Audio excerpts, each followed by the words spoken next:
Bonjour à tous, je m'appelle Anne-Marie Roy. Hier, nous avons fait avec mon groupe d'études la session démystifier la création de LLM. Et en fait, malheureusement, cette session n'a pas été enregistrée. Je suis contrainte aujourd'hui de la réenregistrer. C'est dommage parce que hier, c'était une session interactive. Durant cette session que j'en réenregistre, je vais essayer de restituer les questions que l'on m'a posées durant la session d'hier. Donc, je vais partager mon bureau et puis on va commencer. Donc, j'ai préparé une présentation. Le déroulé de cette session, c'est que je vous présente NanoChat en slide, en diapo, et puis ensuite, je ferai une démo. OK. Donc,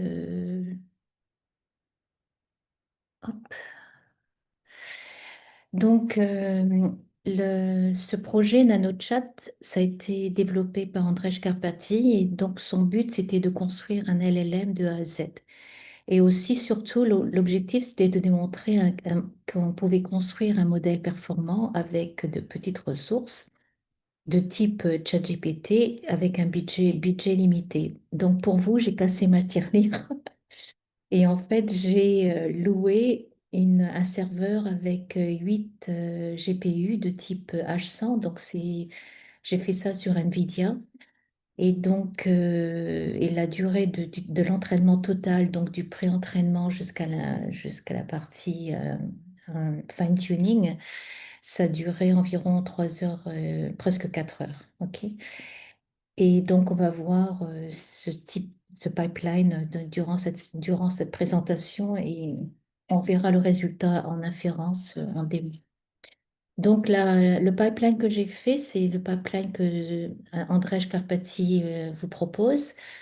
Et donc, ce pipeline-là inclut donc l'entraînement initial jusqu'au fine-tuning, il n'inclut pas le reinforcement learning. Donc, en fin de présentation, je vais vous faire une démo de ce que j'ai réalisé. Ensuite, on va faire une démo avec le reinforcement learning une démo avec le fine-tuning. On va voir ces différents types d'entraînement par le biais d'inférence. Donc, en effet, la session, je l'ai faite hier et c'est ma faute. En fait, j'ai oublié de cliquer sur le bouton pour enregistrer la session d'hier. Donc, me voilà contrainte de la refaire. OK, alors qu'est-ce que c'est que NanoChat? Donc NanoChat, c'est un projet open source qui a été développé par Andrzej Karpathy. Donc je pense que certains d'entre vous connaissent déjà Andrzej Karpathy, hein, puisqu'en fait c'est un expert en intelligence artificielle. Et il est connu pour ses contributions avec OpenAI et puis Tesla. OK? Ce projet, il a lancé en octobre 2025. Et donc, ici, vous avez son repository. On ira dans quelques minutes. C'est son dépôt GitHub. Dans quelques minutes, je vous emmènerai dans ce dépôt. Et en fait, ce NanoChat propose une implémentation complète et minimaliste d'un modèle de langage large, donc LLM, et c'est inspiré par ChatGPT. C'est accessible à tous pour un coût entre guillemets dérisoire. En effet, j'ai dû payer environ moins de 200 $, l'équivalent en euros, de, pour l'entraînement que je vous propose de vous montrer à la fin de cette présentation. Alors, contrairement aux géants commerciaux, NanoChat met l'accent sur la simplicité, la transparence et la personnalisation. Et en fait, il s'est appuyé sur un, un autre repository qui s'appelle NanoGPT, que vous trouvez aussi sur GitHub. Et en fait, ce NanoGPT, il vous montrer comment en fait construire un GPT très très simple de type, un modèle de type transformer. Et l'entraînement qu'il a fait, c'est sur un jeu de données de Shakespeare. Donc, à la fin de l'entraînement, le modèle pouvait, entre guillemets, parler comme Shakespeare. Bon, donc là, le nano GPT, on a fait uniquement que du pré-entraînement. Et d'ailleurs, sur ma chaîne YouTube, j'en ai parlé. Donc, si vous regardez ma chaîne YouTube, vous verrez ce type d'entraînement. C'est l'entraînement du type GPT-2, et qui est très simple en fait. À la fin de l'entraînement, quand vous allez en inférence avec ce modèle nano GPT, et en fait, il va vous donner le prochain mot en fait, hein. Il va pas, il n'y a pas vraiment on l'a pas surentraîné pour avoir une conversation avec des questions-réponses, etc. Ok, donc c'est son projet, NanoChat qu'on va voir aujourd'hui. Et donc là, si vous regardez la- le dépôt sur GitHub, en fait, vous avez donc les bibliothèques principales. Donc vous avez NanoChat et ce répertoire-là va vous donner les blocs de construction pour un modèle transformer, d'une architecture transformer. Donc, on va voir la structure d'un modèle transformer, donc avec le mécanisme d'attention et le feed-forward. Ok. Vous avez le chargement de données, donc, et vous avez un moteur d'inférence avec, bien sûr, quand on est en réseau neuronal, vous aurez des optimiseurs et des utilisateurs de gestion qui seront utilisés. Ensuite, vous avez un répertoire qui s'appelle Script, ok, Script, et ce répertoire, en fait, va vous permettre d'exécuter le pipeline de NanoChat. Donc, le pipeline du NanoChat, ça va du pré-entraînement initial jusqu'à l'évaluation des métriques, des métriques. Car en effet, une fois que le traitement, tout le pipeline a été effectué, vous allez, on va pouvoir vous donner des métriques sur la manière dont le modèle a été entraîné. Donc, on verra ces métriques dans quelques instants. Et puis, vous avez donc un autre répertoire qui s'appelle ROS PPE.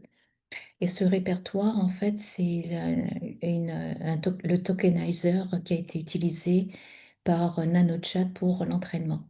Alors, pourquoi ce tokenizer? Donc, déjà, ce tokenizer, il est basé sur euh, un algorithme de tokenisation de Sumo, en fait, et qui s'appelle BPE. Donc, je vais en parler aussi dans quelques instants. Et ça, pourquoi, en fait, ce qu'a fait Andrzej Karpathy, c'est qu'il a pris le, le tokenizer de Hugging Face, qui est aussi lui basé sur du BPE. Et en fait, ce qu'il en a fait, c'est qu'il en a fait il a fait un wrapping en Rust pour avoir des appels plus pour éviter Python et avoir des appels en C. Ok. Et donc, ça permet, en fait, ce tokenizer-là, le Rust BPE, ça va permettre de faire un streaming de vos données à travers les différentes GPU de façon plus optimale. Ok. J'en parlerai un peu plus tard. Alors, pourquoi NanoChat? Donc, ce projet, en fait, permet, en fait, de démystifier les LLM.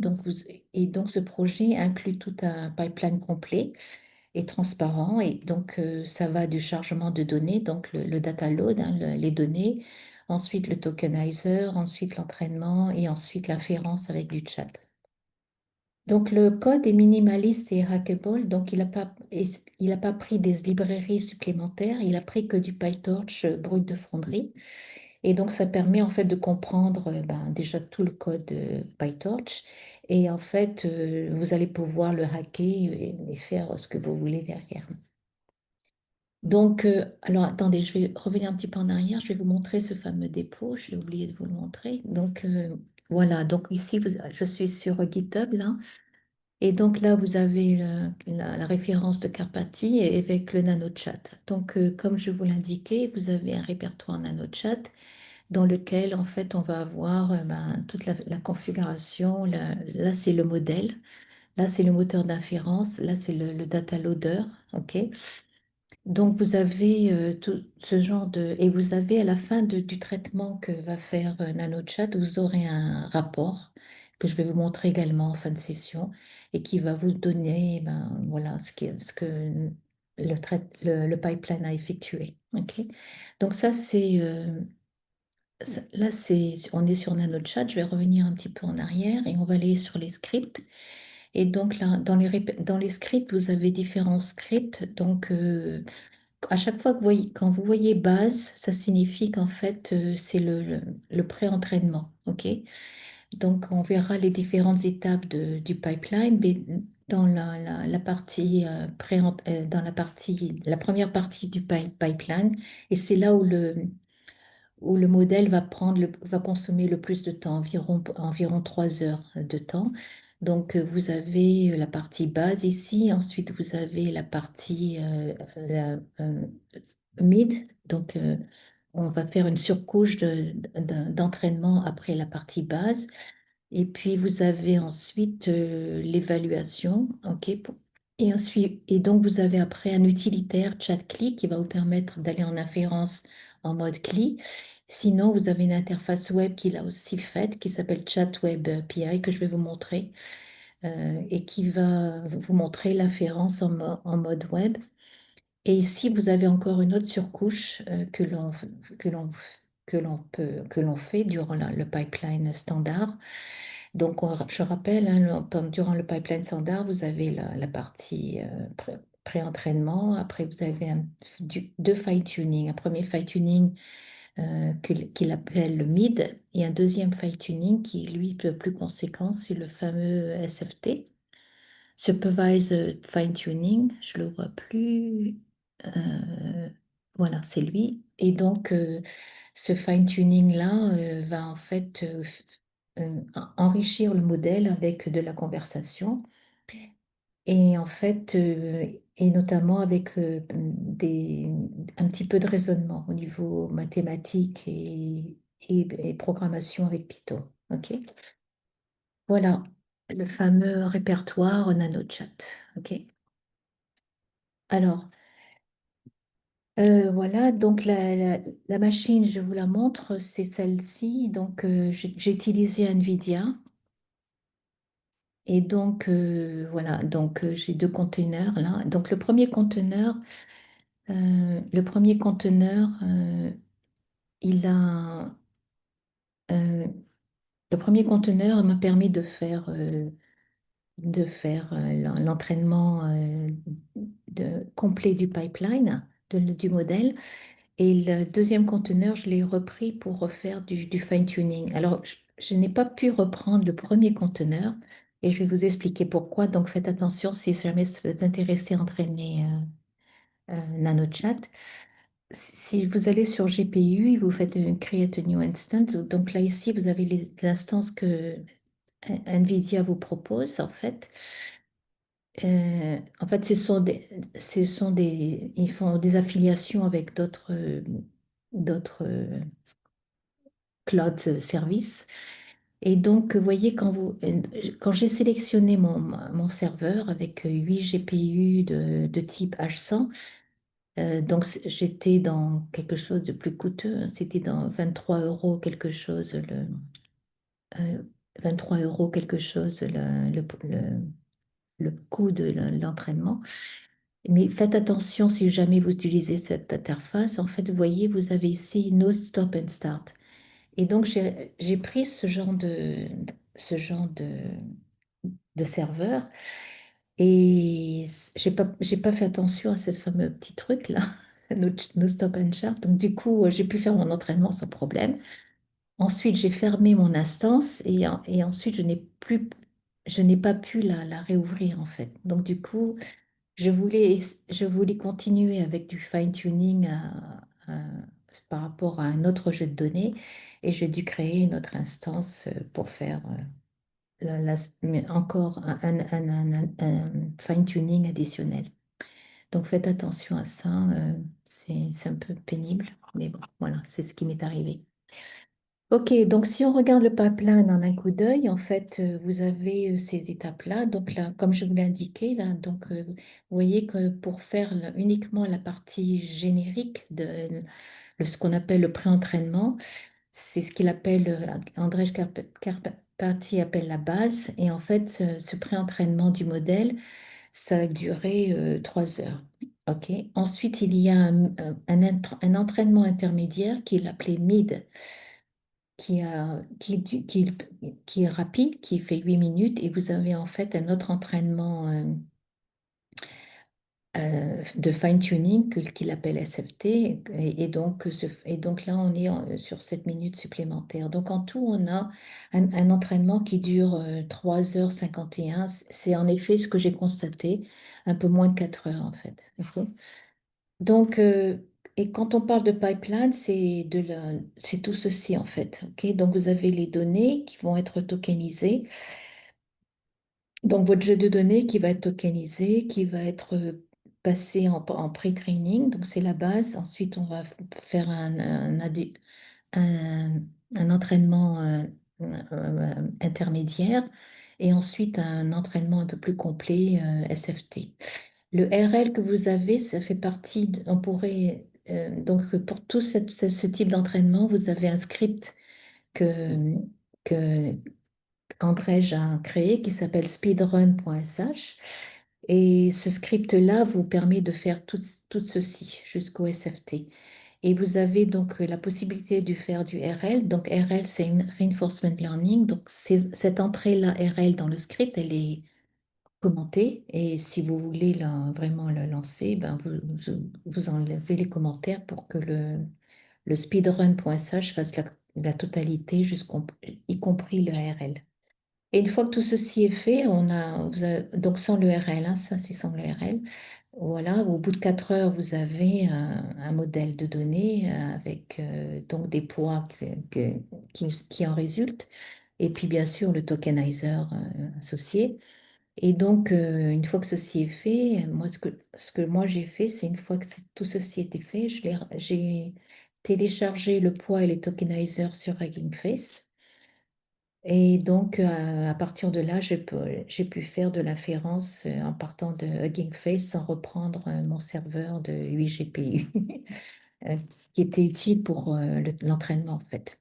Donc, si on regarde ces différents pavés là, donc vous avez la base, c'est pour apprendre le monde, le mid, c'est pour apprendre à dialoguer, et le SFT, c'est pour apprendre à bien répondre, en fait. OK? Et le RL, qui est optionnel, en fait, c'est pour améliorer une compétence ciblée de type mathématique.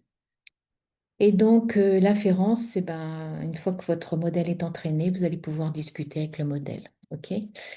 Donc, il en résulte quoi?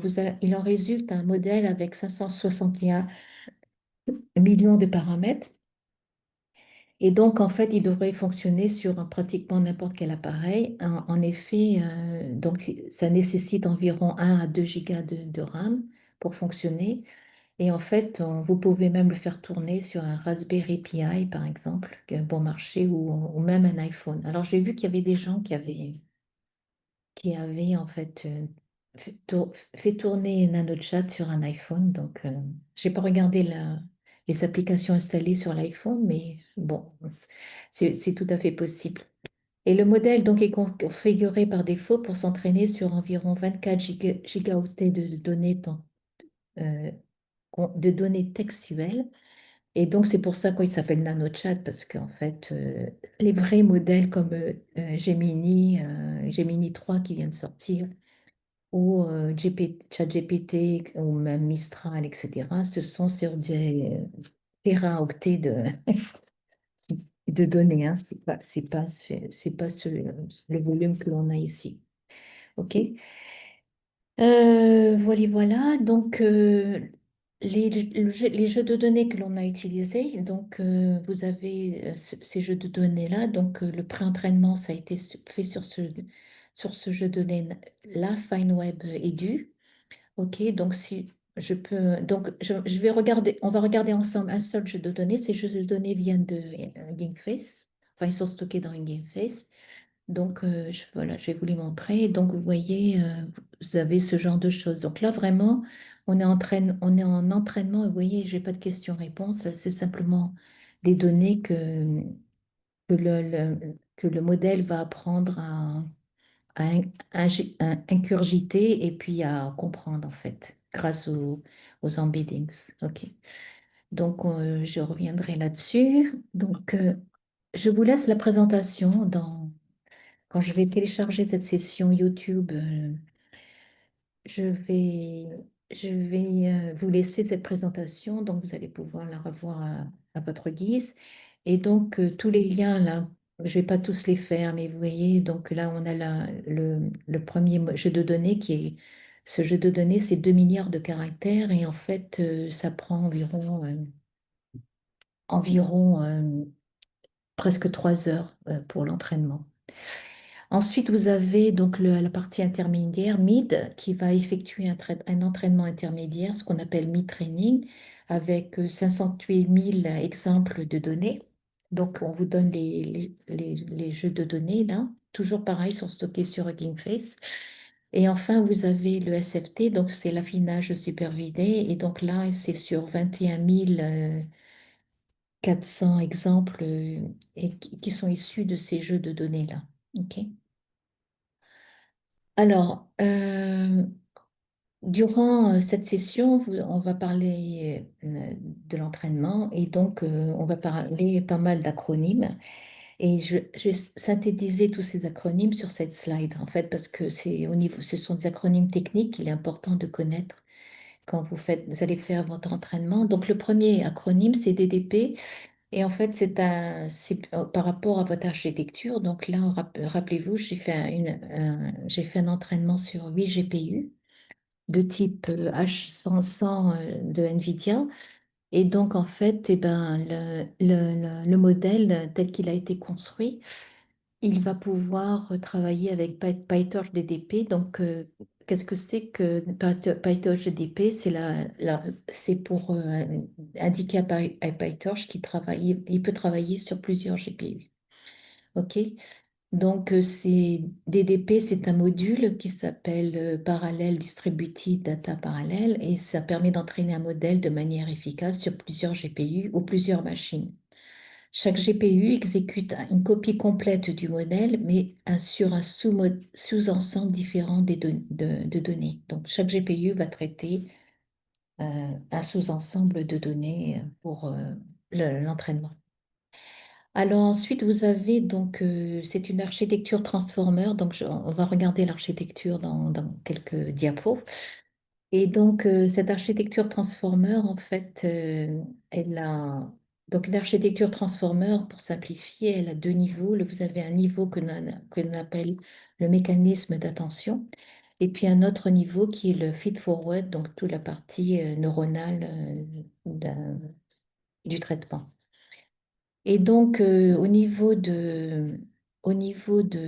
mécanisme d'attention, vous avez vos embeddings. Et donc, en fait, on va utiliser une technique qui s'appelle ROP, qui s'appelle Rotary Positional Embedding, et qui va en fait, par rapport à vos tokens, gérer la position de vos tokens au niveau de votre phrase, par exemple. OK. Ensuite, vous avez le MQA. Le MQA ou le MQA, c'est le Multi-Query Attention et ça va permettre d'accélérer l'attention. Donc, on verra ça aussi dans quelques... Donc, tous ces acronymes, je les reprends dans quelques diapos.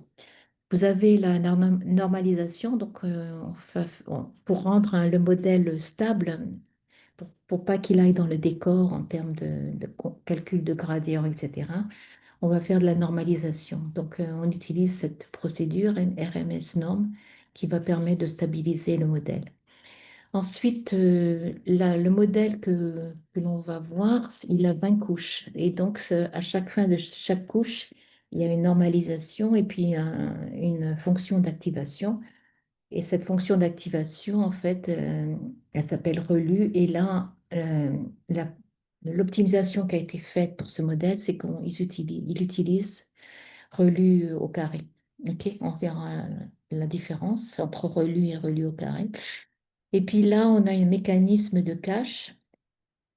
Donc, bon, ça aussi, c'est par rapport au mécanisme d'attention et qui va en fait accélérer l'inférence. OK? Donc, je reviendrai sur ces termes. Et vous avez donc le tokenizer, donc le fameux Rust BPE que Andrej a développé. Et comme je vous l'ai dit, c'est un wrapping d'un tokenizer BPE, mais avec du Rust. On pourra faire des appels directement en C plutôt qu'avec Python. L'avantage de ce tokenizer, c'est qu'en fait, il va pouvoir faire un streaming des données à travers les différentes GPU et donc donner beaucoup de charges à chacune des GPU pour que chacune des GPU soit bien occupée et ne soit pas oisive en attente d'informations de traitement. Ok, donc c'est ce qu'on fait là, c'est du data streaming à haute vitesse depuis Hugging Face. Ok, donc c'est un résultat LLM fonctionnel, cohérent, bon en général pour un coût réduit. Ok, donc et comme on l'indique ici, NanoChat a été conçu pour être simple à lire, modifier, exécuter, pour empiler, sans empiler des frameworks. Car en effet, NanoChat, c'est du PyTorch pur. Il n'y a pas de librairie particulière pour ce modèle. Alors, les acronymes techniques, je vous en donne encore une petite description. Donc, vous avez le ROP, c'est Rotary Positional Embedding. Ça encode la position des mots dans une phrase pour que le modèle comprenne l'ordre. OK? Vous avez le MQA, c'est le Multi-Query Attention. C'est une version optimisée de l'attention. Donc, vous avez donc, dans le mécanisme d'attention, vous avez trois vecteurs. Le Q pour la query, le K pour la clé et V pour la valeur. Donc, je reviendrai là-dessus. Mais sachez que ce MQA, qu'est-ce qu'il va faire? Il va partager pour une query donnée, il va en fait partager le, la clé et la valeur. OK? Donc c'est plus rapide vous allez consommer moins de mémoire. Je reviendrai là-dessus si vous ne comprenez pas très bien. Dans quelques diapos, ça va, ça va s'éclaircir. Ensuite, vous avez la normalisation, donc c'est le root mean square normalization, donc c'est la normalisation plus simple et plus stable. En effet, il fut un temps, et d'ailleurs quand j'ai appris à faire du, du LLM, c'était aussi avec Jeremy Howard, avec FastAI, et en effet, à l'époque, on faisait du layer norm. Mais maintenant, c'est terminé. En fait, il y a une optimisation beaucoup plus simple qui est beaucoup plus pragmatique que l'on va faire qui s'appelle le RMS norm. OK. Ensuite, vous avez le relu. Donc là aussi, à l'époque du temps de Jérémie et du temps de LLM classique, faisait du relu standard et là, on fait un relu quadratique en fait, au carré. Et puis là, vous avez le cache. Donc, en fait, quand vous allez en inférence, quand vous allez euh, euh, vous allez rentrer en conversation, par exemple, et vous allez demander qui est Oppenheimer.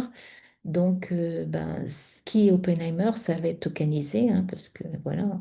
Et ensuite, ça sera mis en cache. Donc, en fait, l'avantage, c'est que si quelqu'un d'autre demande qui est Oppenheimer, en fait, il va pas recalculer l'information, il aura directement en cache.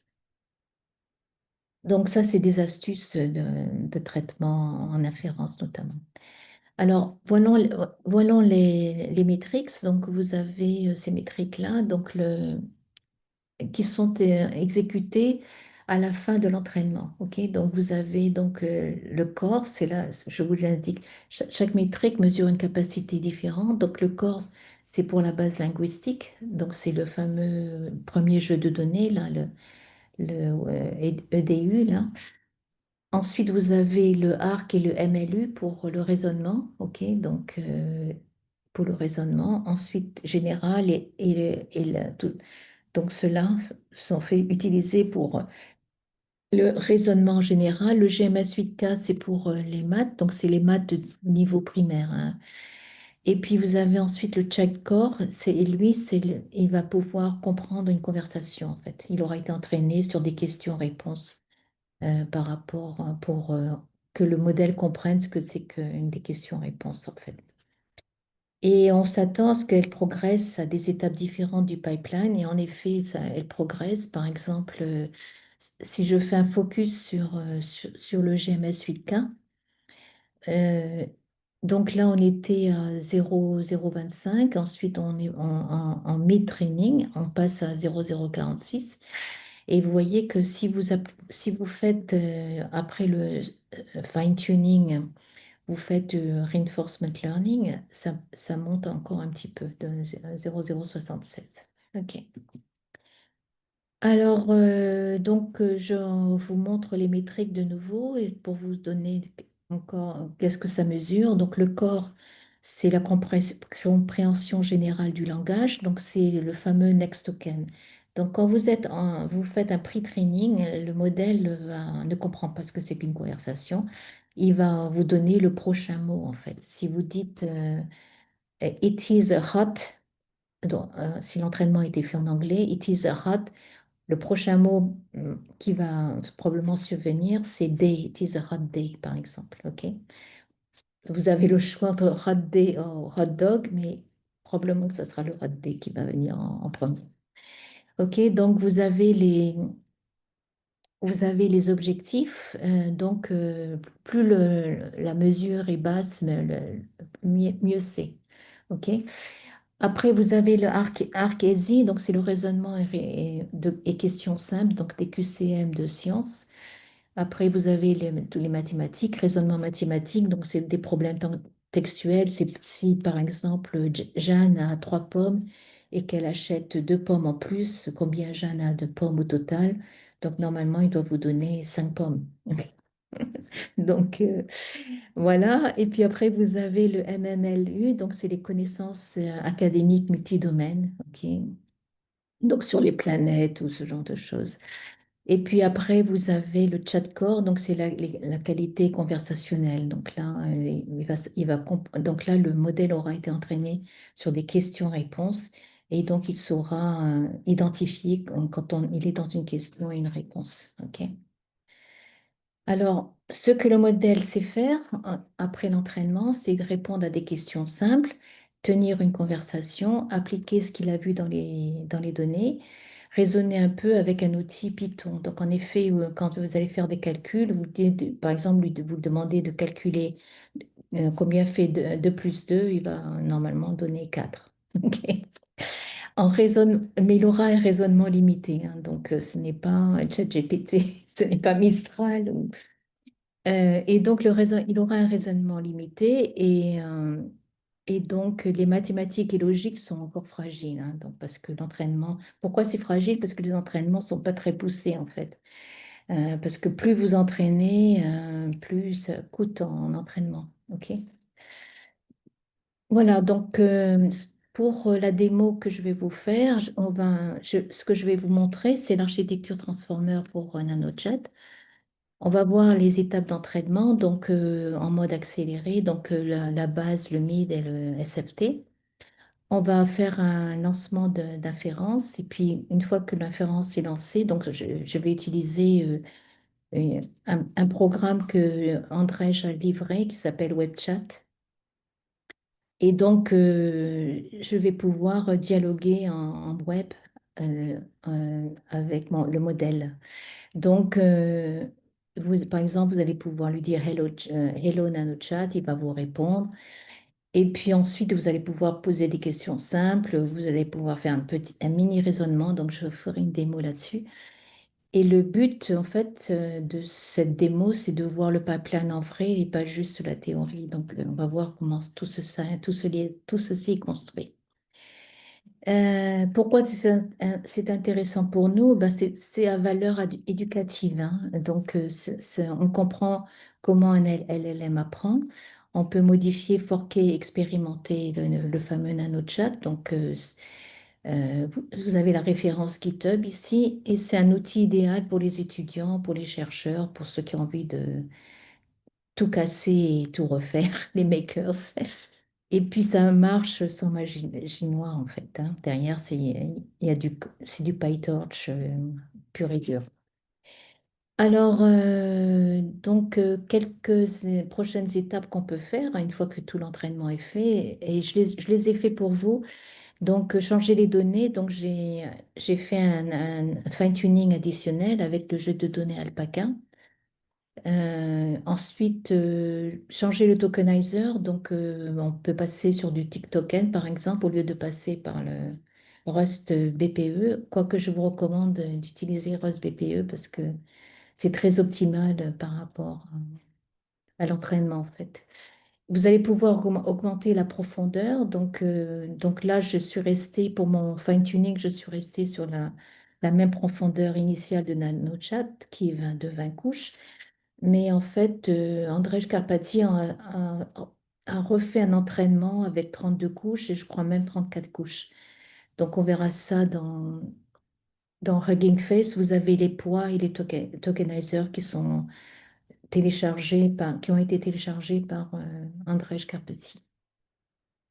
Et puis, vous allez pouvoir ajouter du reinforcement learning. Donc là, pour ajouter du reinforcement learning, c'est assez simple parce que vous avez déjà le script qui s'appelle speedrun.sh qui a déjà été constitué. Il suffit de décommentariser la fin du script pour faire du RL. Alors après, une fois que votre modèle est entraîné, pourquoi pas lui rajouter du RAG, etc. Donc ça, c'est d'autres avenues de recherche.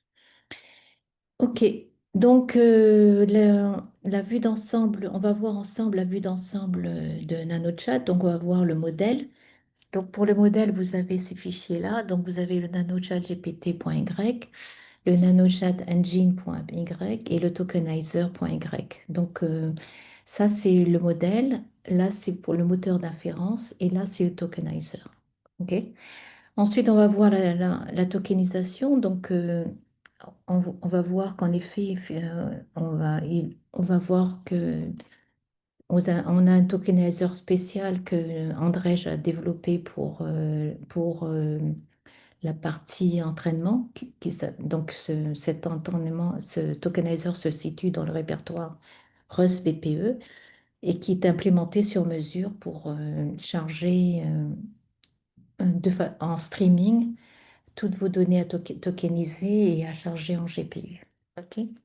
Ensuite, vous avez le pipeline d'entraînement. Donc, vous avez le speedrun.sh. C'est le fameux pipeline dont je vous ai parlé et que j'ai utilisé. Donc, ce speedrun.sh, ça va vous coûter environ 4 heures d'entraînement et à peu près 100 dollars.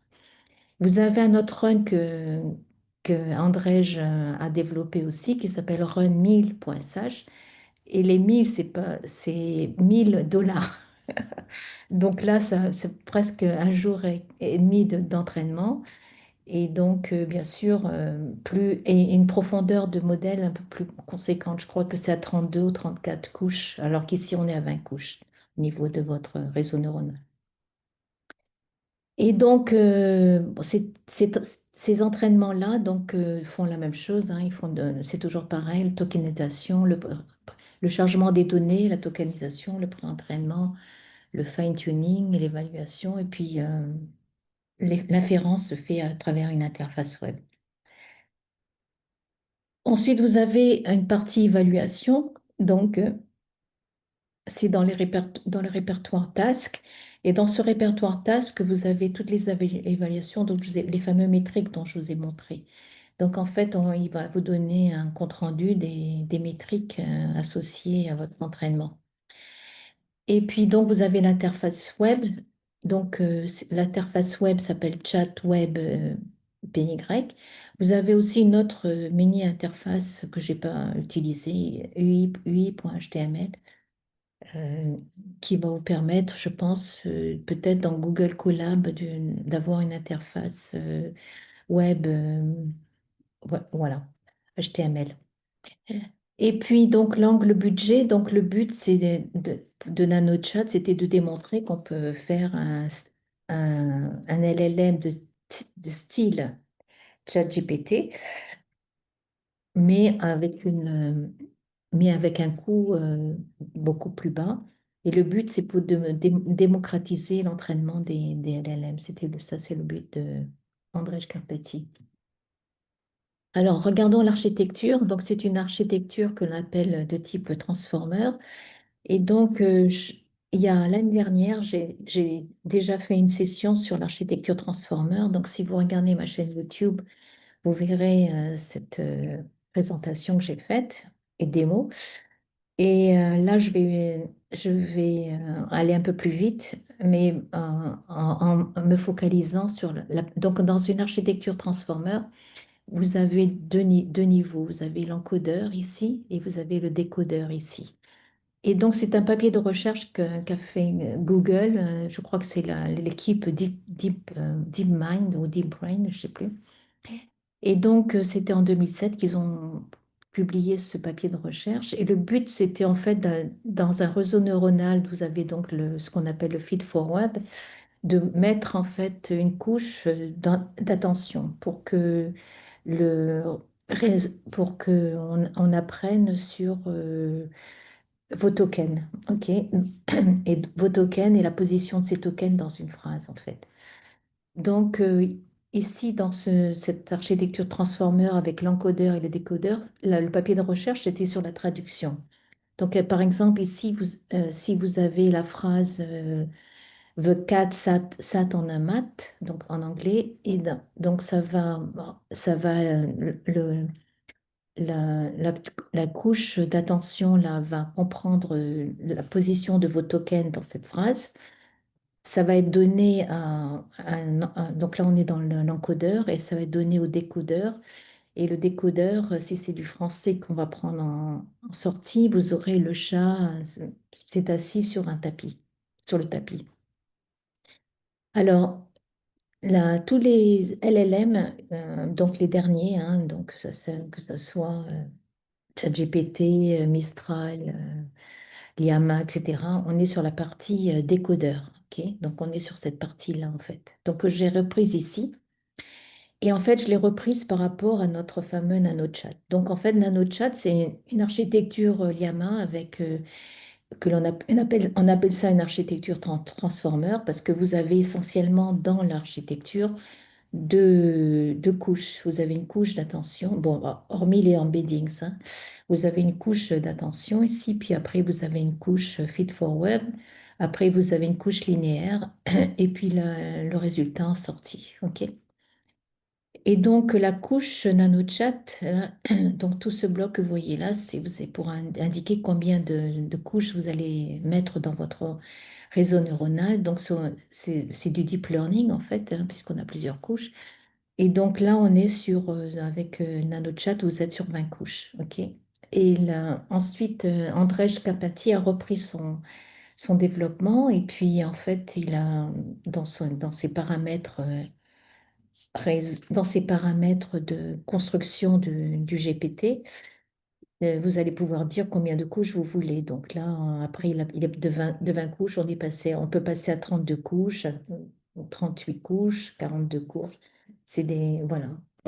Donc, je vais revenir sur je vais revenir sur chacun de ces blocs ici. Donc, en fait, vous avez donc votre phrase là, hein, qui va faire l'objet d'embeddings. Alors, on va regarder ça. Donc, vous avez par exemple votre texte I love reading about transformers avec le point ici, la period en anglais.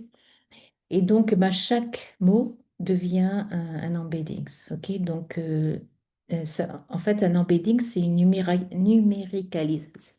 numéricalisation de votre texte. OK? Donc, voilà, on a 40, 3020, etc. Et donc, chacun de ces tokens a un vecteur. Et donc, ici, c'est une architecture de GPT-3 là, que vous avez. Vous avez 1536 valeurs. Mais pour chaque token dans NanoChat, vous avez 768 valeurs. OK? Donc, ce sont des vecteurs, hein. Pour chaque token, vous avez un vecteur. Alors, on va voir. Donc là, c'est le fameux embeddings. OK. Et donc, ah, pardon. Donc, on a fait ça là. Maintenant, on va regarder la couche d'attention ici. OK? Et la couche d'attention, c'est ce qu'on appelle le mécanisme d'auto-attention. Donc, je rappelle, hein, si vous regardez ma chaîne YouTube, j'ai fait une présentation de cette architecture l'année dernière. Donc, qu'est-ce que c'est que ce mécanisme d'auto-attention? Donc, c'est ce qu'on a en français, on dit auto-attention, mais en anglais, c'est du self-attention. Et c'est un mécanisme de traitement d'une séquence de jetons. Ce mécanisme est composé de trois vecteurs importants. Donc, vous avez un vecteur de query. Donc, là, ce vecteur-là, ça va donner une représentation du mot actuel utilisé pour évaluer les autres mots en utilisant leurs clés. Ensuite, vous avez un autre vecteur qui est le key, c'est le vecteur clé. Donc, ce sont les étiquettes associées aux mots que vous recherchez. Et vous avez ensuite le vecteur V qui est la résultante, en fait. Donc, alors, je vais vous donner. Donc, pensez le Q, là, le vecteur Q, hein, donc le vecteur Q, pensez à ce que le token cherche. Ok, donc, alors, je vais vous donner une analogie, peut-être pour mieux comprendre ces fameux traitements QKV. Admettons que vous voulez faire une recette, et donc, dans votre recette, vous avez besoin de sucre. Donc ça, c'est le Q, sucre. Et ensuite, vous allez au supermarché et au supermarché, vous avez une rangée de sucre et dans cette rangée de sucre, vous avez le sucre blanc, le sucre roux, le sucre en morceaux, etc. Donc là, c'est la partie V. OK? Donc pour ce mot-là, on vous propose ces valeurs. OK? C'est ce qu'on appelle les étiquettes. Donc, en fait, pour un mot donné, on va vous proposer ces différentes étiquettes, ok? Et, le value, c'est le vecteur de valeur, c'est la représentation réelle des mots. Donc, vous êtes devant votre rayon de sucre, là, et puis finalement, vous allez dire, ah, je vais prendre le sucre blanc, par exemple. Et bien, à ce moment-là, quand vous prenez cette information, c'est vraiment ce vous voulez, ça va être votre valeur réelle, en fait. Alors, tout ceci se fait par des calculs de produits matriciels, hein, puisqu'on est sur des vecteurs. Donc, vous voyez, vous avez le mot, et pour ce mot-là, on va aller chercher tout ce qui peut s'associer à ce mot-là. Donc, on fait un calcul matriciel ici, donc ce qu'on appelle le matmut. Donc, et ensuite, une fois que on a peser chacun des mots par rapport à votre mot initial. Donc, on va mettre des scores. Et ensuite, on va rapprocher cette information on va faire un autre calcul pour obtenir la valeur. OK? Donc, c'est ce qui est représenté dans la formule que vous voyez là, en fait. OK? Donc, on va prendre le QKT. Donc, KT, c'est pour transposer votre matrice. Là, c'est la dimension de la matrice et puis ça va vous donner, donc on fait un softmax de ça et puis ça va vous donner la valeur en fait associée. Donc les vecteurs de valeur, ce sont les représentations réelles des mots une fois que nous avons évalué la pertinence de chaque mot selon les valeurs que nous additionnons pour représenter le mot actuel. Donc ici, on va faire ce calcul-là de pertinence par rapport, pardon, par rapport à ce mot réel, par rapport à ce mot actuel. On va chercher les pertinences possibles par rapport à ce mot. Et ensuite, une fois qu'on a fait ces calculs, on va récupérer finalement la valeur la plus, c'est au niveau statistique, donc c'est la valeur la plus haute qui va finalement faire l'objet de votre évaluation. Alors, peut-être que je vous l'ai mal expliqué, mais voici un exemple graphique. Donc, si par exemple j'ai cette phrase, The animal did not cross the street because it was too tired. Le it là que vous voyez là, en fait, on peut représenter graphiquement ce qui se passe au niveau du mécanisme d'attention. Et donc le it, en fait, il va savoir en faisant ces fameux on appelle ça produit matriciel, hein, le Q et le K, hein, en faisant ces fameux produits matriciels de la requête et les valeurs associées, QK, et ben, en fait, on va le V, vous voyez, ça va être V animal, the animal, ça va être votre valeur qui est référencée ici. Donc, on va voir que it, ça fait via animal, avec des scores, vous voyez, un petit peu différents, mais quand même toujours reliés à it. Donc, on a tout, et puis voilà. Donc, ce genre de choses qui est représenté dans le mécanisme d'attention. Alors ensuite, dans ce mécanisme d'attention, donc vous avez une série de tokens hein, qui va être évaluée. Et ce qui est important dans le mécanisme d'attention, c'est que déjà le problème, c'est que les transformeurs ne comprennent pas l'ordre des mots par eux-mêmes. Donc il faut que pour votre phrase, par exemple, The cat sat on a map, il faut que vous lui donnez l'ordre, il faut lui donner un ordre des mots. Par exemple, mat, c'est vraisemblablement associé à cat, ok? The mat, the cat, pardon, the cat, le premier c'est associé à cat, par exemple, oui, ce genre de choses. Donc, il faut leur donner une notion de position pour traiter une séquence. Et donc, on a un principe maintenant qui est beaucoup utilisé, c'est le principe de ROP. Donc, ROP, c'est euh, Rotational Position Embedding. Et, et donc, ça encode la position non pas en l'ajoutant au vecteur, donc c'est pas, on va pas encore créer un autre embeddings pour calculer cette position. On va simplement, avec les vecteurs Q et K, on va en fait faire une rotation géométrique. Donc, c'est par un calcul. Et donc, en fait, chaque paire de dimensions des vecteurs Q et K est tournée dans le plan complexe par un angle proportionnel à la position du token. Donc, vous avez l'expression ici, vous voyez le θ, c'est votre angle proportionnel. Et en fait, c'est calculé par des sinus et cosinus, en fait. C'est comme ça que le ROP fonctionne. L'avantage, c'est que vous n'avez pas d'embeddings additionnels à faire, c'est carrément fait dans les vecteurs Q et K, donc que ce calcul est fait. Donc, vous n'avez pas une résultante d'embeddings, ce qui n'était pas le cas avant. Donc, si je reviens sur l'architecture, vous voyez ici, vous avez du positional encoding, donc là, oui, mais ça faisait l'objet d'embeddings. Maintenant, c'est plus le cas, en fait. Et donc, vous voyez, dans mon architecture de transformer, là, de NanoChat, qui est l'IAMA équivalent, donc, vous avez votre mécanisme d'attention. Là, je reviendrai sur certains points de ce mécanisme d'attention. Mais vous voyez ici, vous avez vos trois vecteurs, le Q, le K et le V. Et donc là, en fait, la rotation des embeddings se fait uniquement sur le Q et le K. OK? C'est là où Et donc, c'est un calcul qui est fait pour optimiser votre mécanisme d'attention. Donc, le résultat, c'est que la distance rotative entre les tokens est préservée. Relative, pardon. La distance relative entre les tokens est préservée. Le modèle comprend naturellement les relations entre les positions. Et alors, c'est surtout intéressant pour les longues séquences, en fait. Donc, quand vous avez des longues séquences, c'est important que le modèle sache construire, exploiter sa séquence de tokens de façon optimale. OK?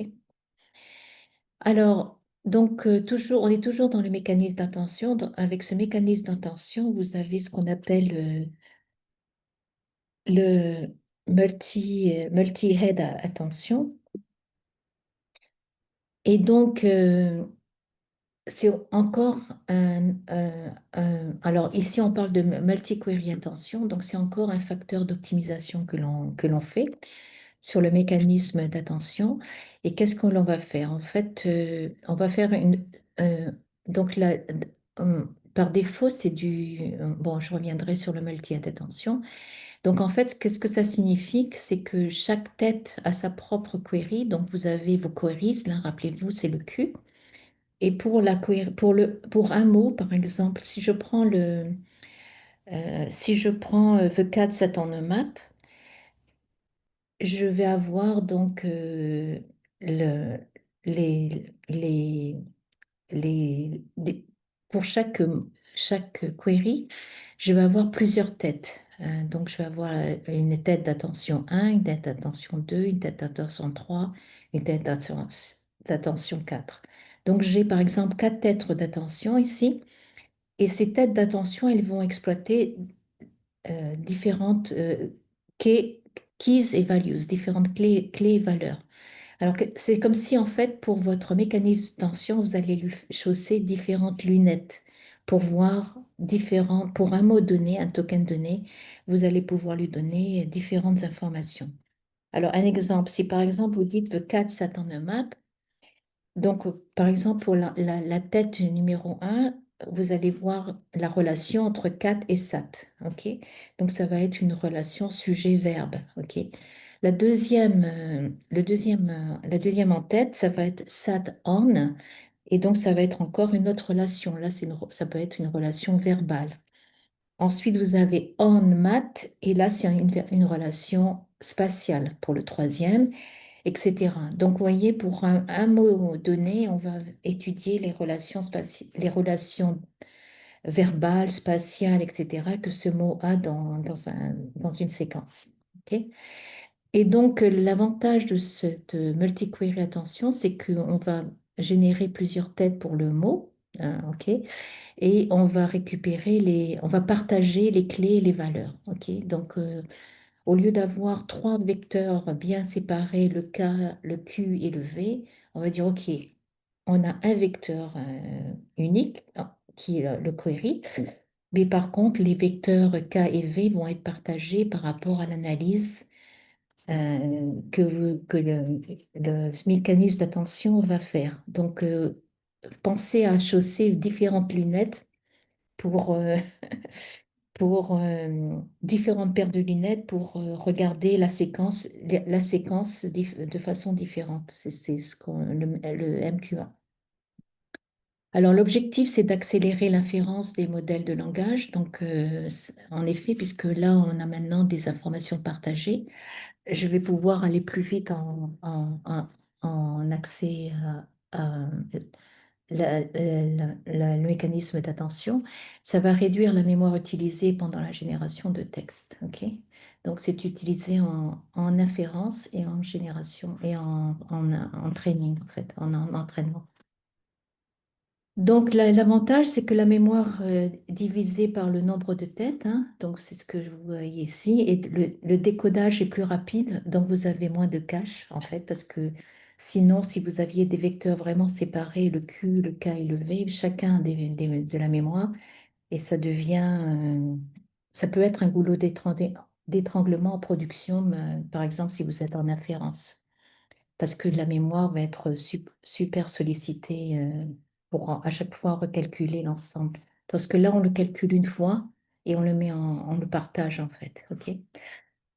Et donc, en fait, ce mécanisme-là, le MQA, c'est ce que vous voyez là, c'est similaire au MHA. Alors, je vais vous parler du MHA. Donc, initialement, la première architecture Transformer, c'était du MHA en fait. Alors en fait, qu'est-ce que ça signifie? Ça signifie quoi? Ça signifie que par exemple, si vous faites du MHA, vous avez six têtes. Admettons que vous avez en configuration de votre réseau neuronal, vous avez six têtes. Donc, vous aurez six têtes de query, six têtes de key et six têtes de valeur. OK? Donc, c'est extrêmement coûteux en ressources mémoire. Alors que si on est sur du MQA, on va avoir six têtes de query, mais après, on aura une seule tête de clé et une seule tête de valeur. Et cette information que vous voyez là, donc par défaut, le speedrun.sh, le script d'entraînement du pipeline pour NanoChat, il est sur du MHA. Donc, on a six têtes de query, six têtes de clés et six têtes de valeur. Et en fait, mais cela dit, il suffit simplement, donc on est dans configuration, là, dans le script NanoChat, vous allez pouvoir, le script qui s'appelle gpt.y, vous allez pouvoir lui indiquer ben,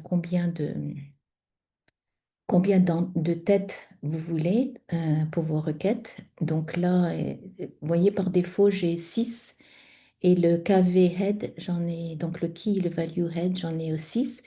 Mais si vous voulez avoir du MQA, il faudra dire, ben, vous voulez 6 têtes et un seul KV.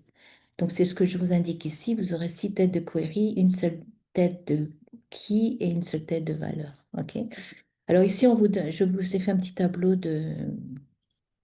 de comparaison. Et donc, en fait, quand vous êtes sur du MQA, l'inférence sera beaucoup plus rapide, ok? Et la mémoire, surtout, est beaucoup plus optimale. La gestion mémoire est beaucoup plus optimale. Et peu importe l'option que vous prenez, donc en standard, NanoChat en standard, il fait du MHA. Rien ne vous empêche de faire du MQA, mais de toute façon, la qualité sera assez identique. C'est simplement une astuce d'optimisation en fait, de votre mécanisme d'attention. Alors après, vous avez donc le RMS norme. Donc je vais revenir sur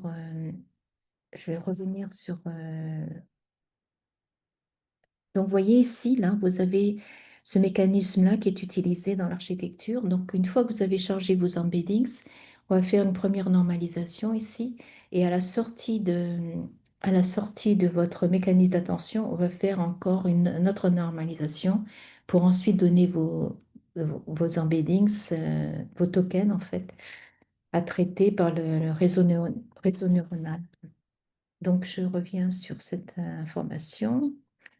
Donc, c'est ce qu'on appelle root mid-square normalization. Donc, pourquoi on fait ça? Alors, à l'époque, comme je vous l'ai dit, on faisait du layer norm. Donc, c'était une normalisation au niveau des couches. Et en fait, maintenant, ce que l'on fait, c'est la plupart des réseaux neuronaux pour les LLM fonctionnent sur cette normalisation, le RMS norm. Et donc, c'est utilisé avec Llama, avec T5 ou Mistral. T5, ça vient de Google ou Mistral. Et donc, le principe, c'est au lieu de centrer les valeurs autour de zéro, ce que faisait en normalisation le layer norm, en fait, le RMS norm ne garde que l'amplitude moyenne du vecteur. Il ne fait pas de recentrage autour de zéro. Donc, en intuition visuelle, imaginez que les neurones sortent des valeurs trop fortes ou trop faibles. Le layer norm, il va recentrer et redimensionner, alors que le RMS norm, il garde le centre tel quel, donc il ne touche pas au centre, mais il ajuste la taille globale du signal. Donc, il fait un ajustement et c'est plus fluide, en fait, plus souple pour le modèle, en fait. Donc, le résultat, c'est une normalisation plus légère, mais tout aussi efficace pour stabiliser l'entraînement. Donc, ça, c'est toujours pareil, c'est pour stabiliser l'entraînement du modèle. OK? Alors, rappelez-vous, on a 20 couches et à chacune de ces couches, vous aurez une fonction d'activation, ce qu'on appelle le ReLU. Et donc, dans le NanoChat, on fait une fonction d'activation qui s'appelle ReLU au carré. Donc, c'est une activation quadrantique. Et donc, je vous rappelle ce que c'est que le relu en mode classique. Donc, un relu, ça signifie Rectifier Linear Unit. Et donc, le relu classique, c'était ça en fait. C'était assez simple à comprendre. C'est que vous allez garder uniquement les valeurs positives euh, à la fin de chacune de vos couches de réseau neuronal. Cette fonction d'activation est faite et donc les valeurs négatives sont remises à zéro. OK? Alors, avec NanoChat et puis je pense avec ChatGPT, etc., ils utilisent le ReLU 2. En fait, bon, euh, ok, le relu au carré, bon, je ne vais pas rentrer dans trop de détails. C'est-à-dire qu'on prend le relu et on élève le résultat au carré. Alors, pourquoi on fait ça? En fait, ça permet de rendre les valeurs positives plus visibles, plus visibles, donc ouais, j'ai le mot visible en tête. Donc, c'est la croissance est quadratique au lieu d'être linéaire. Voilà ce que je voulais dire, pas visible. C'est quadratique. Donc, c'est x au carré au lieu de x qui a été la valeur linéaire, ce qui était le cas du relu classique. Donc, les gradients plus grands pour les entrées positives, ça signifie donc des gradients plus grands pour les entrées positives et ça peut accélérer l'apprentissage dans certaines architectures. Et donc toutes les valeurs négatives sont remises à zéro. Et donc, c'est le même type de traitement que Relu. Seulement, les valeurs positives sont quadratiques, en fait.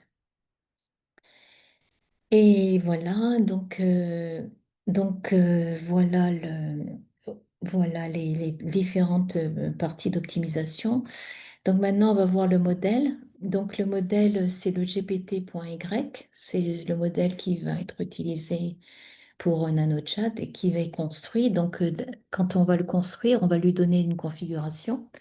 Donc dans cette configuration, eh ben, vous allez trouver le nombre de couches que vous allez mettre, la taille, le nombre, quel est le vocabulaire, etc. Donc les nombres têtes, les fameuses têtes d'attention.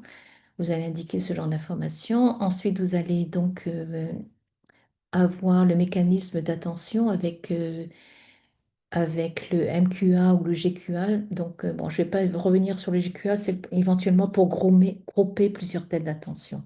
Donc là, pour rappel, dans NanoChat classique, le fameux speedrun.sh, je ne suis pas en MQA, je suis en MHA. J'ai 6 têtes de query, 6 têtes de key et 6 têtes de value. OK. Ensuite, vous avez le MLP. Donc, le MLP, c'est l'ancien nom. Ça s'appelle Multi-Layer, je ne sais plus comment d'ailleurs, euh, perceptron. Je sais pas. MLP, c'est Multi-Layer perceptron. Et de nos jours, on ne parle plus de MLP, on parle de FFN. C'est le Feed Forward Network. Donc, le Feed Forward Network, vous aurez une passe en avant et une passe en retour. Et la passe en retour, c'est elle qui va faire le calcul des gradients, en fait, hein. Donc, qui va faire une stochastic gradient descent pour faire les calculs de vos gradients. Donc là, on définit notre réseau neuronal ici, donc la couche feed-forward avec l'activation ReLU square. Et puis vous avez donc les blocs qui vont faire l'objet qui vont faire l'objet de vos couches au niveau du réseau neuronal. Donc dans un bloc transformer, vous avez le bloc d'attention, hein, pour le mécanisme d'attention avec vos vecteurs QKV et puis vous avez donc le fameux FFN avec les connexions résiduelles. Alors, qu'est-ce que ça signifie, les connexions résiduelles? Euh, les connexions résiduelles, bon, je vais peut-être vous revenir sur le schéma. Donc, je vais revenir ici. Alors, donc, on a vu ça, on a vu le RS norm, on a vu le rotary position, on a vu le self-attention avec le MHA ici. Et puis le cache, ok, qui est beaucoup utilisé en inférence, le cache KV. Et vous voyez, vous avez un plus ici. Donc ce plus, c'est ce qu'on appelle, en anglais, on appelle ça skip connection. Et donc en français, on appelle ça les connexions résiduelles. Alors, qu'est-ce que ça signifie? Ça signifie qu'en fait, toutes les informations que vous avez ici, que vous avez le point de départ ici, on va le rajouter ici. Ok. Donc ça signifie quoi? En fait, pensez aux connexions résiduelles comme en image où vous allez pouvoir dire qu'en fait, on ne jette jamais l'information d'origine. C'est pour la traçabilité en fait. Donc à tout moment, on va toujours, donc dans les calculs, on va prendre le point de départ et on le rajoute ici. Et pareil ici, on prend le point de départ, la normalisation qui est faite ici, et on la rajoute ici. En fait, bon, donc à chaque fois, on ne perd pas la source, la source d'origine. Ok. Donc elle est calculée avec le traitement de votre réseau neuronal. Donc, la connexion rectuelle, c'est le fait, elle sert à réinjecter directement l'entrée initiale du bloc dans sa sortie. Ok. Donc, l'entrée initiale du bloc, elle est réinjectée. Elle est réinjectée ici également, 2 fois. Une fois avec le mécanisme d'attention et une autre fois en, en feed forward. Ok. Et donc, voilà, je vais revenir. Voilà, donc vous faites ces fameux blocs-là, et puis donc après, vous avez le modèle. On regardera ça dans quelques instants. le fichier gpt.y.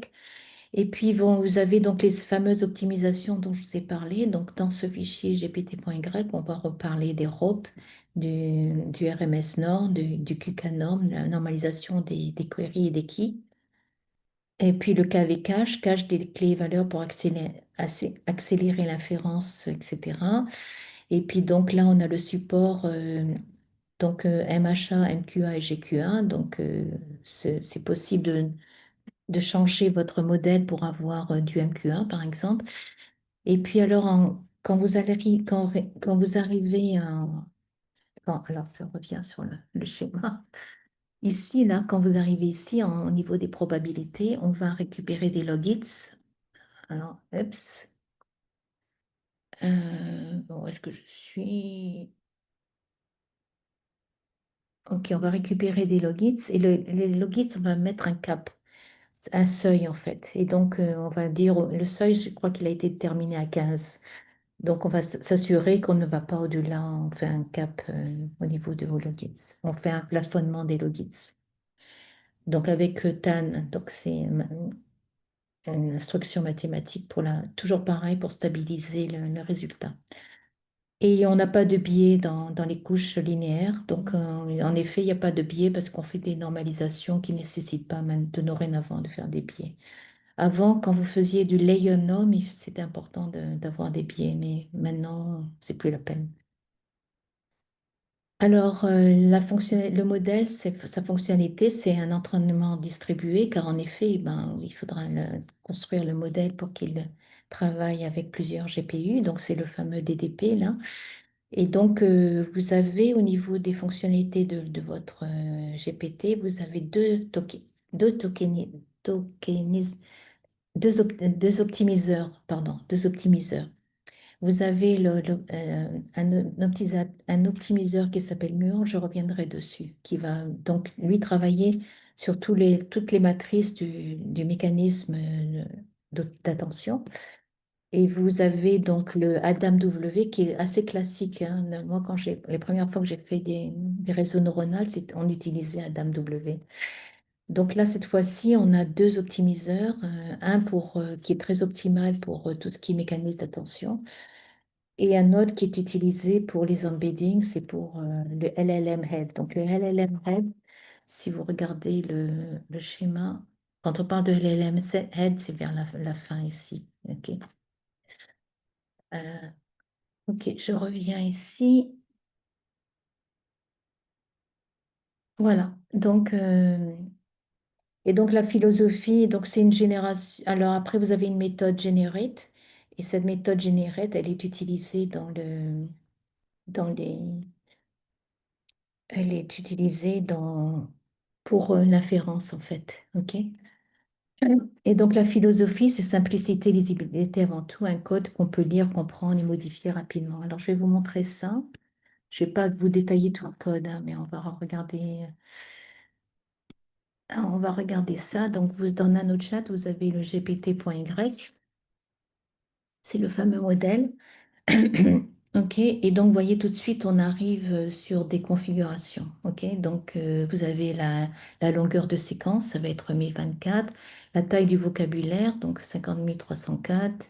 Le nombre de couches, donc là, c'est 12, etc. Donc, vous voyez, les en-têtes, on en a 6 et le KV, on en a 6. Donc là, quand vous faites ça, vous êtes sur du MHA. OK? Et le nombre d'embeddings, la taille des embeddings, c'est 768. OK? Après, vous allez définir la normalisation. Donc là, c'est un module PyTorch, RMS norm. OK? Ensuite, vous allez faire vous allez appliquer les rotary embeddings. Donc, vous voyez qu'on utilise le cosine et le sine pour calculer l'approche, si un token est proche ou distant d'un autre token. Donc, c'est le fameux Rotary, le ROP, le fameux ROP. Ensuite, vous avez le causal set attention. Donc là, c'est la partie de votre réseau neuronal avec les différentes couches. OK? Ensuite, vous avez le feed forward qui va être utilisé. Ensuite, vous avez le, le fameux ML. MLP, donc c'est une classe, c'est le Feed for One Network qui va prendre euh, PyTorch, le NNM module, avec une partie initialisation et puis une partie forward. Donc le partie forward, c'est ce qui a été défini ici, vous voyez, qui va reprendre ici. Et donc vous avez les blocs, donc dans un réseau, dans un architecture transformer, vous avez essentiellement deux blocs. Le bloc, euh, le bloc self-attention et puis le bloc feed-forward. Et vous les voyez là en fait. OK. Donc, et puis là, vous avez donc le modèle GPT avec toutes les informations qu'il va utiliser par rapport. Vous voyez, on retrouve les blocs là ici. Et donc, vous avez l'initialisation des weights, des poids, et puis après, on va le calcul des embeddings. Et puis, on va s'assurer, on va savoir si vous êtes sur de la GPU, OK, CUDA. Donc là, c'est les embeddings. WTE, c'est les embeddings. Et puis là, on va, donc ça c'est le calcul pour la puissance des GPU. Et puis là, c'est les optimiseurs. Donc on va utiliser du Rust, pardon, on va utiliser le Muon pour la partie attention et Adam W pour le reste. OK. Donc je pense qu'on va l'indiquer ici, etc. Et puis là, vous avez la partie forward. Et puis là, vous avez donc la partie generate. Donc generate, c'est l'inférence. Et donc là, c'est le calcul d'inférence avec les logits. Et puis je pense qu'il y a le cap ici qui doit être indiqué quelque part. OK? Donc, de nouveau, je vais pas. Maintenant, on a de la chance d'avoir des LLM performants comme ChatGPT ou Claude ou Mistral.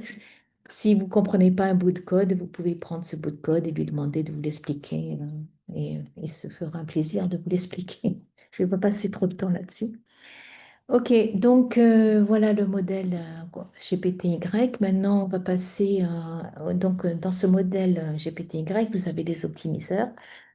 Et donc, comme je vous l'indique, je ne vais pas te passer trop de temps là-dessus. Vous avez deux optimiseurs, le Adam W qui est normalement le classique, hein, c'est l'optimiseur polyvalent, qui jusqu'à présent était beaucoup utilisé. Maintenant, il semblerait on en utilise deux.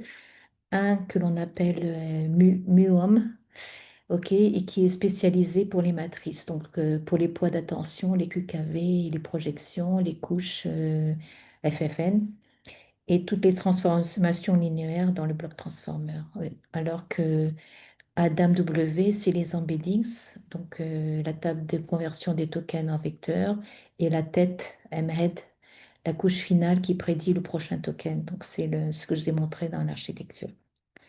Voilà, voilà. Et puis le moteur d'inférence, donc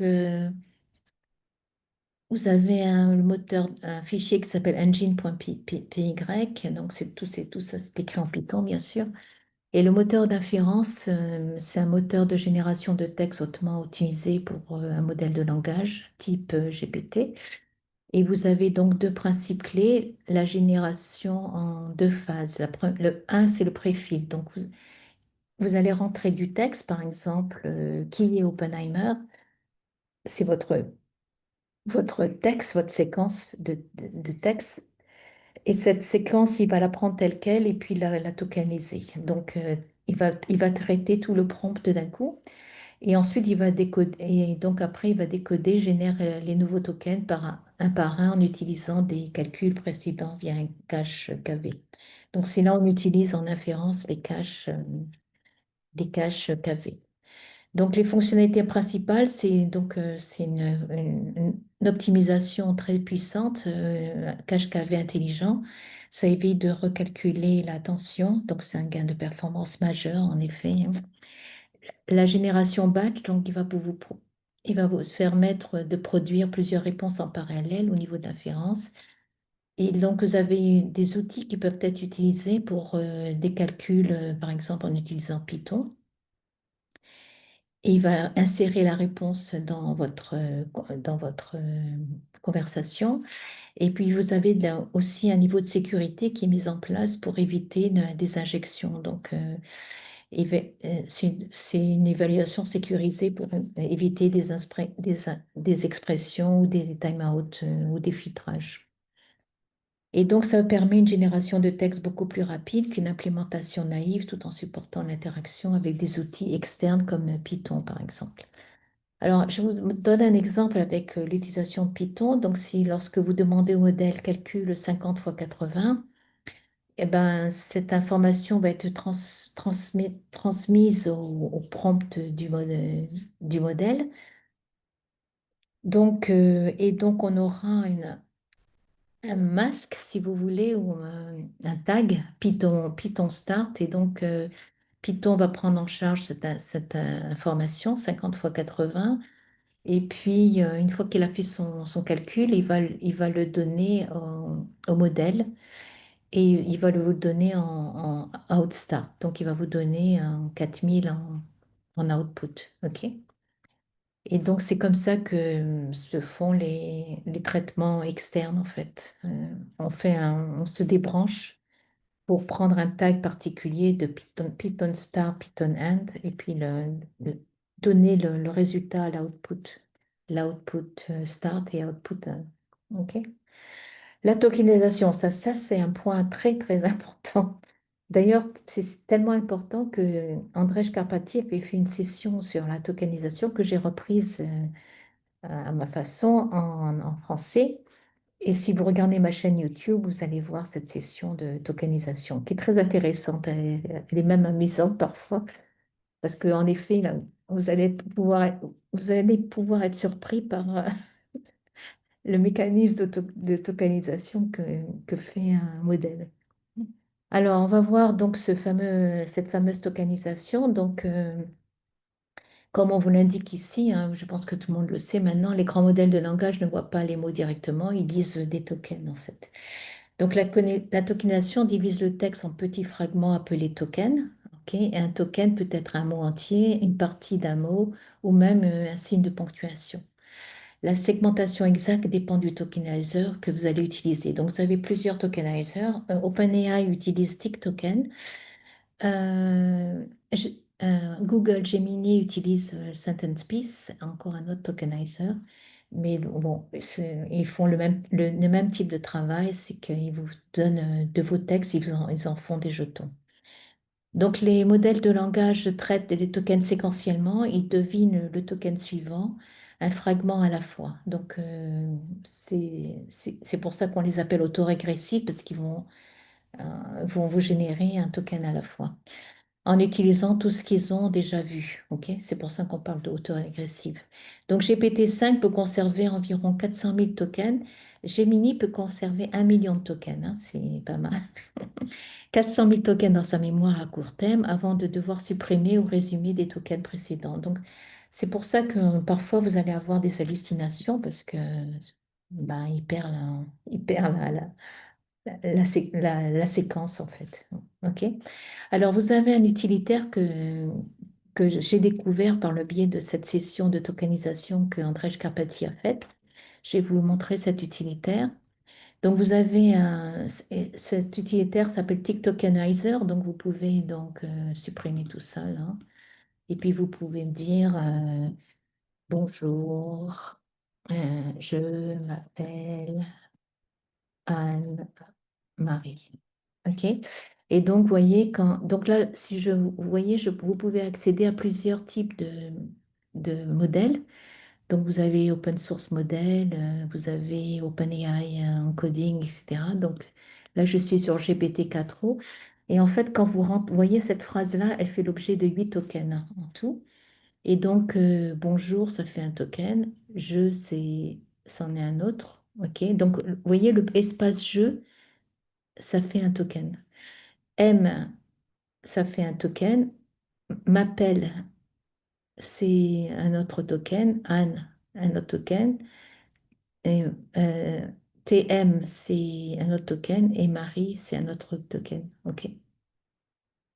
Et là, j'ai un espace. Si je mettais un point, vous aurez un token. C'est le 13 le point. Vous voyez? Donc, je vous ai fait une petite démo ici, là. Donc, en anglais, par exemple, she's reading. Donc, ben, c'est le même principe, vous voyez. Donc, en tous ces mots-là, ça fait 49 tokens. Donc, vous pouvez vous amuser avec plusieurs langues, hein. J'ai essayé le coréen et le mandarin, puisque j'ai vécu 10 ans en Chine. Donc, et donc là, par exemple, donc vous voyez l'émotique que vous voyez là, ça fait l'objet d'un token. Enfin, même deux. En fait, vous avez même deux tokens. C'est l'espace et l'émoji ici. OK? Donc, donc pareil, hein, vous pouvez voir la structure. Et reste, une, mini, etc. Et donc, si vous prenez une langue, par exemple le mandarin, donc là, là en chinois, c'est 我是法国人, 我叫安玛丽. Donc là, ici, vous avez 我是. Donc, je suis faguo, c'est la France. Jeune, c'est française. Wo, c'est je. Et m'appelle Anne-Malie. Donc, ça, c'est mon prénom. Et avec le point. Et vous voyez que le point ici que vous avez ici, c'est le token 758. Et là, en chinois, on aura encore un autre token, 788. OK?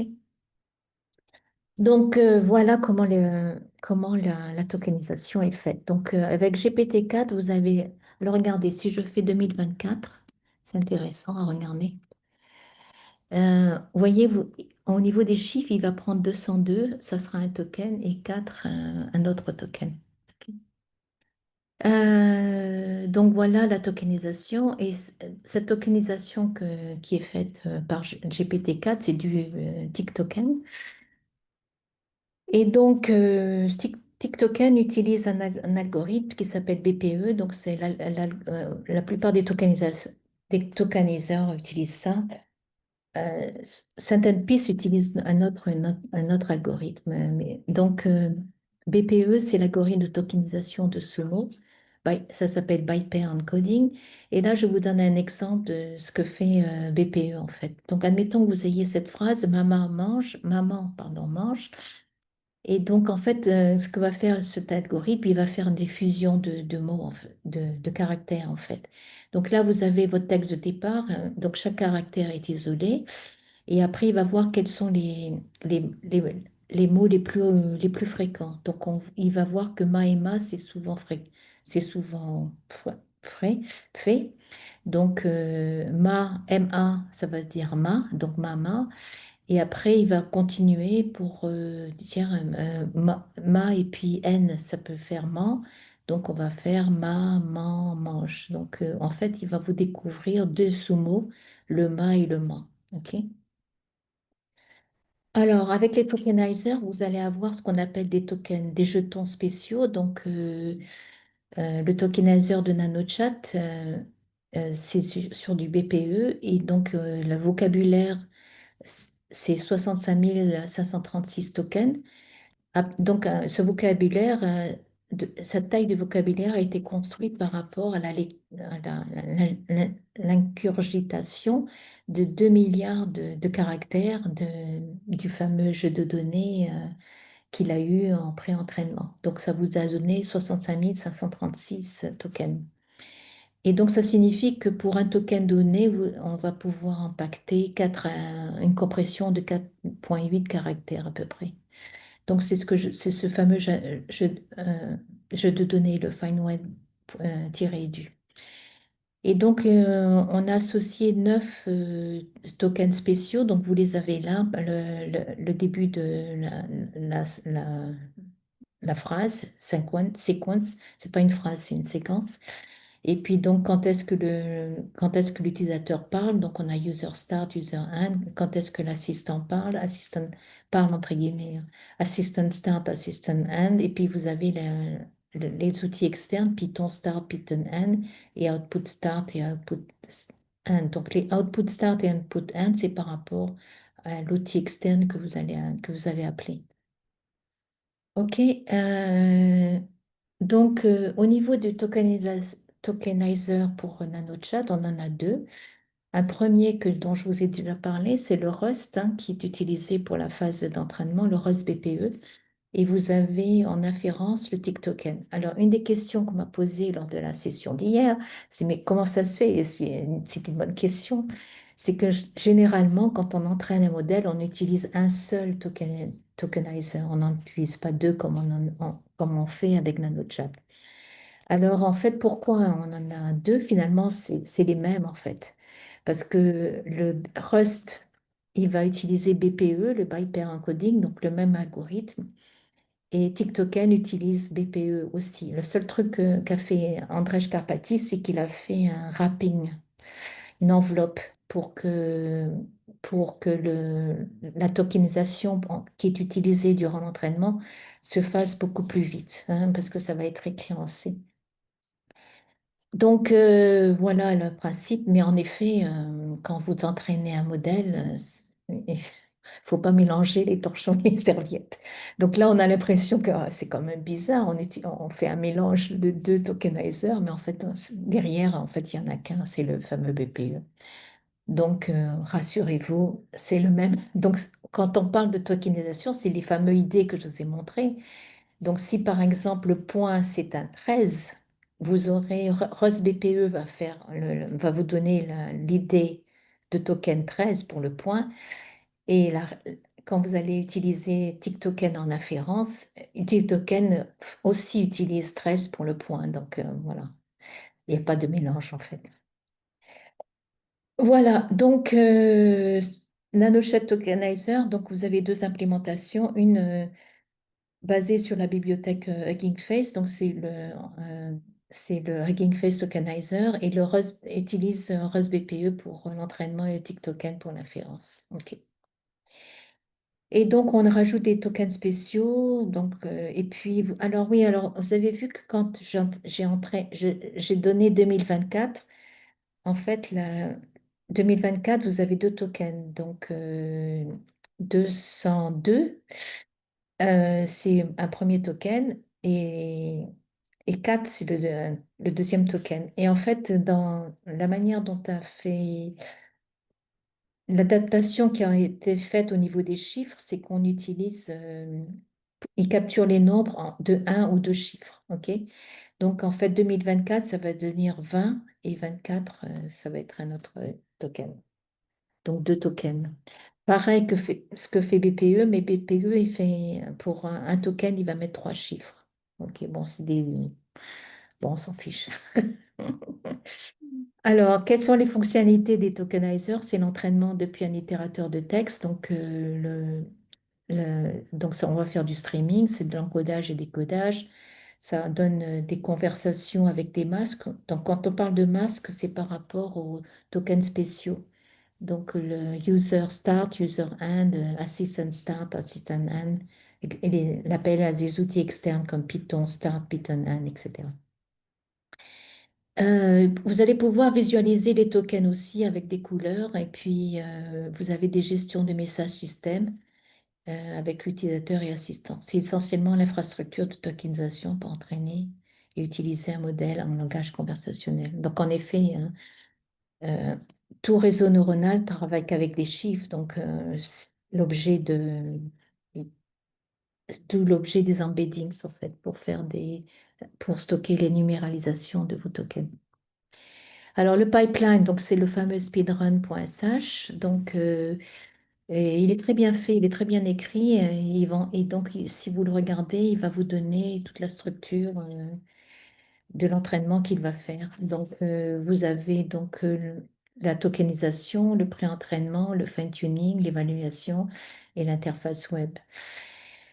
Donc, quand vous allez lui lancer ce script, il va utiliser un environnement virtuel. Donc, il va aussi l'utiliser. Il n'utilise pas PIP, il utilise UV, qui est un autre système de packaging, qui est pas mal utilisé de nos jours parce qu'il gère mieux les dépendances de package. Donc, vous allez avoir un environnement virtuel, les dépendances avec UV. On va faire une compilation du tokenizer de Rust. On va télécharger les données nécessaires. On entraîne le tokenizer sur ces données.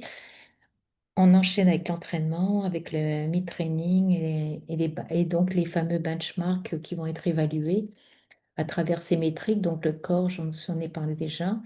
Et puis vous avez deux scripts pour en inférence. Vous avez un script qui s'appelle, je ne sais plus comment, il y a et un autre script qui est utilisé pour le web qui s'appelle chatweb.py. Voilà. Je ne me rappelle plus, là, je vais regarder. Dans NanoChat, donc on revient sur ici et je vais aller dans script. Et ouais, donc vous avez le chat web et vous en avez un autre. ChatCli, voilà. ChatCli. Donc ChatCli, c'est le mode client classique. Comme vous avez CloudCli, vous avez ChatCli, c'est en mode terminal. Et le chat web, c'est en mode web. OK. Et puis donc le speedrun.sh, vous l'avez ici. Donc vous en avez deux. Regardons, c'est celui que j'ai lancé. Donc là, il va regarder combien de GPU vous avez, etc. Et puis après, il va, vous voyez, vous avez le tokenizer, vous avez le base modèle pré-training. Enfin, c'est bien structuré. Et donc après, vous avez la partie supervised fine-tuning. Et puis vous avez la possibilité, vous voyez, reinforcement learning. Et c'est ce que je vous disais, si vous voulez lancer, ça va être sur GMS 8K, le jeu de données. Et donc là, il faudra enlever ces commentaires pour que le pipeline fasse aussi du reinforcement learning. Ça va durer plus longtemps, hein. Pas trop longtemps, mais peut-être 1 heure en plus de traitement en fait. Et après, vous allez à la partie generate qui est la partie inférence. OK? Donc voilà, non, vous avez aussi un rapport qui va vous donner. Vous voyez, ce report. Alors, je peux vous le montrer puisque j'ai fait le. Je vais aller dans Obsidian et je vais vous montrer ce rapport qui est intéressant. C'est celui-là. Voilà, donc c'est ce qui vous donne donc il vous donne quand est-ce que je l'ai fait le 11 novembre. Et puis donc ben voilà, vous avez les hardware. Donc là, vous voyez, j'ai 8 NVIDIA, 80 Go, etc. Du CUDA. Et puis après, c'est parti. Donc là, il va faire l'évaluation des tokenizers. Bon. Et puis, je n'ai pas tout regardé, hein. Mais à un moment donné, vous aurez les fameux corps, vous voyez, etc. Donc, j'ai pas fait de RR. Et donc là, en fait, ça m'a pris 3h35 hein, de traitement. Voilà, donc ça, c'est le standard. Ça m'a pris environ un peu moins de 100 dollars.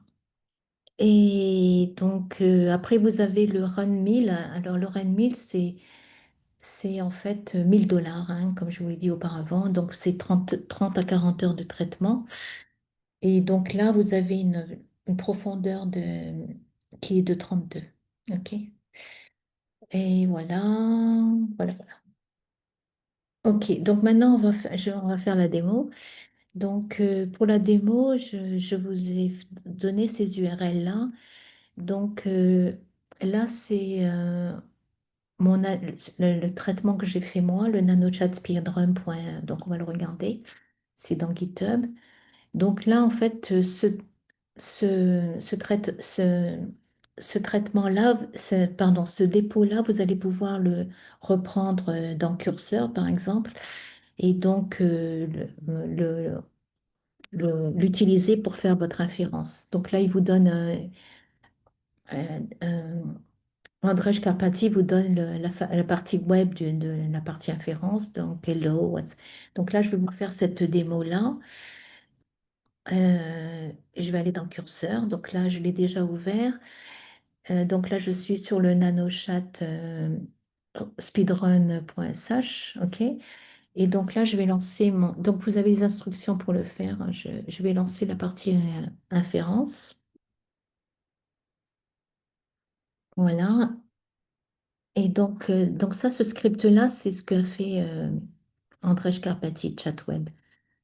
Et donc là, je vais accéder Donc là, je suis en localhost, je vais cliquer là-dessus. Et donc là, je vais faire par exemple Hi. Bon, il faut parler en anglais, hein. Hi there, I'm Nano Chat, blablabla. OK. You are currently talking on my D32 version. How can I help you today? Donc là, je vais dire, qu'est-ce que je peux lui dire? Je vais lui dire, bon, j'ai des anti-sèches, parce que j'ai travaillé là-dessus. Alors, euh, ici, je vais sortir et j'ai des tests que j'ai fait. Donc là, je vais par exemple prendre ça. Je vais prendre cette information-là et je vais la renseigner ici.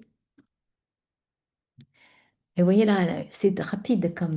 Et donc, c'est OK, in the deep of the morning, on a quest to understand, blablabla. Enfin, il me raconte des salades. Votre journée is long. Enfin, non, c'est un poème, comment. Ensuite, je vais faire develop a statement. Ça, c'est pas mal, ça. Develop a statement. Computers don't think, but they help humans think. Donc, je vais faire ça. Alors, je vais enlever l'égal ici. Donc, et je vais mettre. Develop a statement, computers don't think, but they help human think. Donc, développe cette information. Les ordinateurs ne peuvent pas penser, mais les humains peuvent mais ils aident les humains à penser. Bon, voilà. Et donc, il va me raconter Computer don't think, but they help human think. This statement is a philosophical claim that highlights the difference between the power of machine and the limitation of human thinking, blablabla. Alors là, ce que je peux faire, c'est OK, summarize the statement above.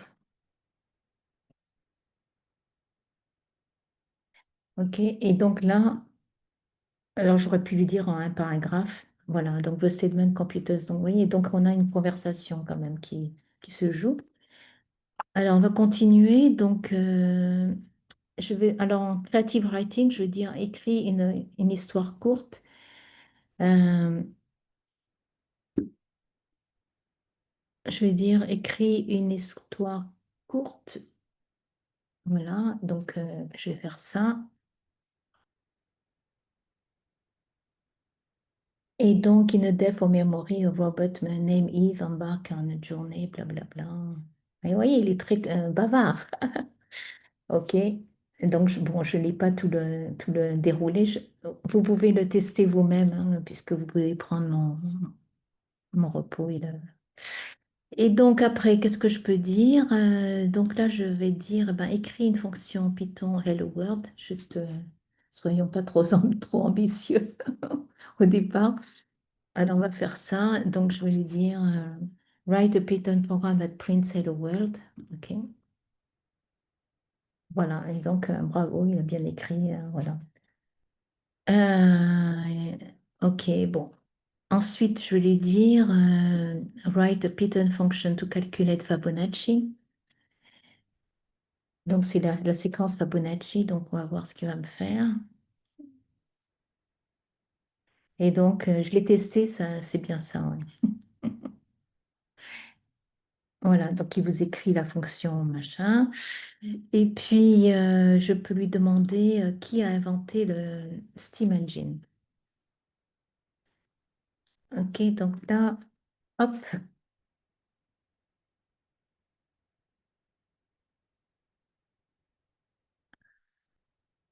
Donc là c'est faux ce qu'il dit en fait. Parce que si je demande à ChatGPT, euh, je vais dire je vais reprendre la phrase. Je crois que je fais plus confiance à ChatGPT, bon, parce qu'il a été mieux entraîné. Donc en fait, il vous dit qu'il y a plusieurs noms parce que en fait, celui qu'on connaît le plus, c'est lui, James Watt. Mais en fait, il vous indique qu'il y a eu des précurseurs avant. C'est Denis Papin. Et voilà. Donc, euh, donc voilà, les Newcomen, First Practical Steam Engine. Et donc lui, James Watt a amélioré et rendu de façon plus industrielle le moteur de la vapeur, etc. Alors, je reviens ici. Euh, alors, ça, c'est rigolo. C'est pour vous montrer qu'il peut halluciner parce que, en fait, un grand modèle de langage, quelle que soit la stupidité que vous allez rentrer, il va vous donner une réponse parce il est programmé pour vous donner le prochain mot, en fait. Donc, je vais revenir ici. Je vais revenir sur mon... Et donc, ici, je vais lui dire ça. What is the square root of banana? Et ça va pas le gêner, hein. Voilà. Et donc là, il est parti pour inventer quelque chose. OK. Et puis quoi d'autre encore? Bon, voilà. Donc c'est un exemple, un exemple avec mon NanoChat Spirit cet exemple, je vous l'ai donné en curseur, en web chat. Alors après, donc les poids, vous les avez. Donc une fois que mon entraînement a été fini, les poids, vous les avez ici. Donc là, je suis dans Hugging Face. Donc et puis là, vous avez les poids qui ont été mis en place. Ok. Quoi d'autre encore? Quoi d'autre encore? Alors après, on a un projet euh, de reinforcement learning. Et donc là, j'ai ce projet-là je vais prendre celui-là. Donc là, je vais déjà, donc je vais aller dans Google Colab et je vais vous montrer ça. Donc ici, je vais faire File, Open Notebook et je vais prendre ça. OK.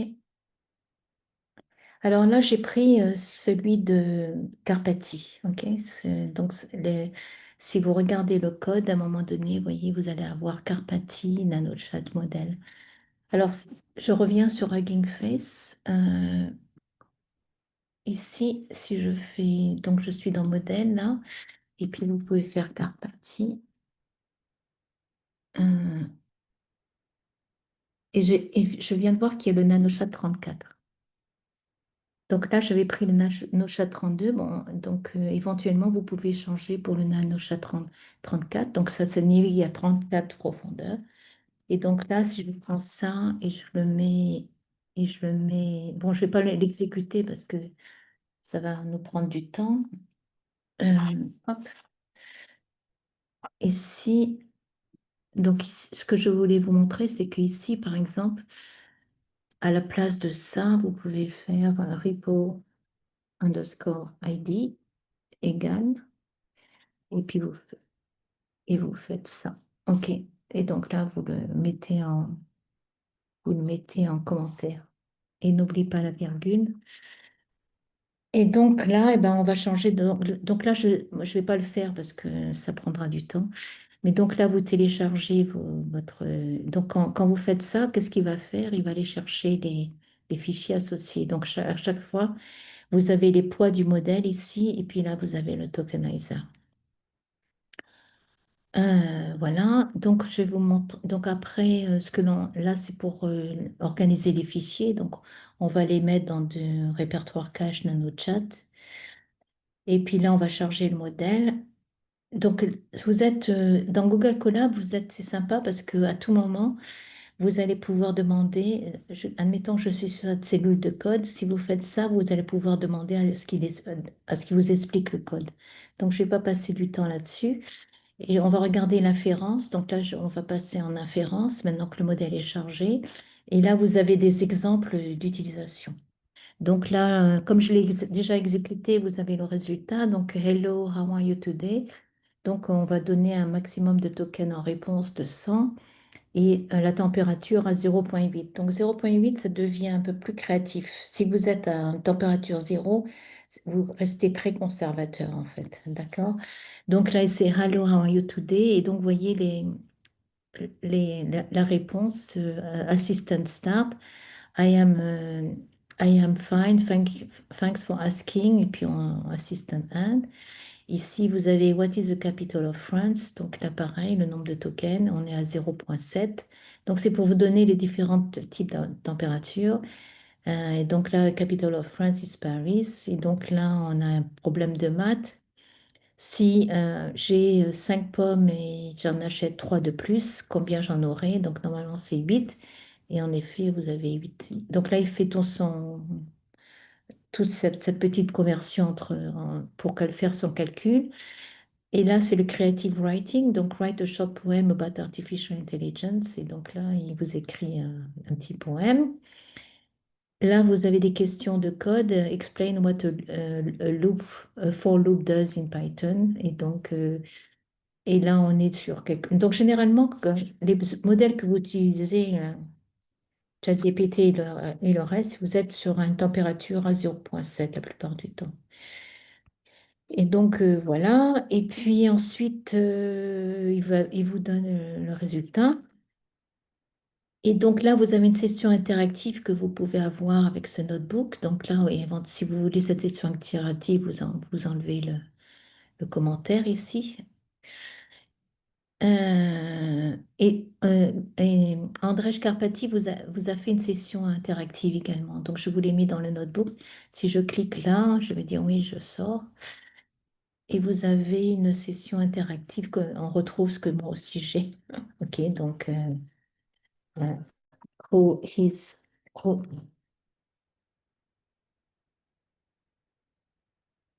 pardon, je vais dire who is Oppenheimer. Ok, et je fais ça et on va voir si is a name well known in science fiction, blablabla. Donc, vous voyez, là, il me donne une bonne réponse, mais si je demande ça à mon modèle, je reviens chez moi, ça va pas être une bonne réponse. Où est-ce que je suis? Alors, attendez. Je reviens. Oh, pardon. Ah,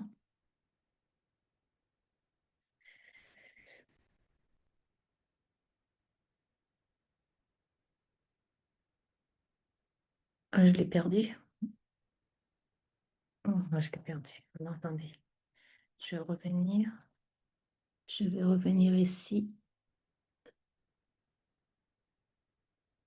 au tout début.